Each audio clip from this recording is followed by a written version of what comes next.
ఓం నమ శివాయ శ్రీమాత్రే నమః. మిత్రులకి శ్రీభిలాషులకి అలాగే నన్ను ఎంతగా ఆదరిస్తున్న యూట్యూబ్ ప్రేక్షకులందరికీ కూడా పేరు పేరు ధన్యవాదాలు.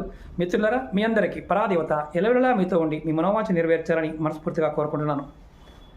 చాలామంది మిత్రులు అక్క చెల్లెళ్ళు మెయిల్స్లోను కామెంట్స్లోను గురువుగారు మాకు జాతకం చూపించుకున్నామండి, రాహుకేతు దోషం ఉందన్నారు. అలాగే మేము శ్రీకాళహస్తి వెళ్ళాము, అలాగే కుక్కి వెళ్ళాము, అలాగే నాసిక్ వెళ్ళాము, చాలా పూజలు చేయించుకున్నాము, కానీ మాకు పెద్దగా ఫలితాలు రావడం లేదు గురువుగారు, ఏం చేయాలని అడిగారు.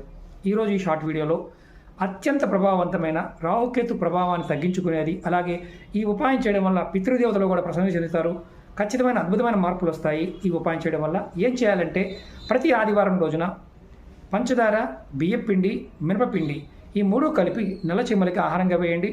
ఇలా ప్రతి ఆదివారం చేస్తూ ఉంటే మీ జాతకంలో రాహుకేతు దోషం తొలగిపోతుంది, అలాగే పితృదోషాల యొక్క ఇబ్బందులు కూడా తొలగిపోతాయి. ఓం నమః శివాయ శ్రీమాత్రే నమః.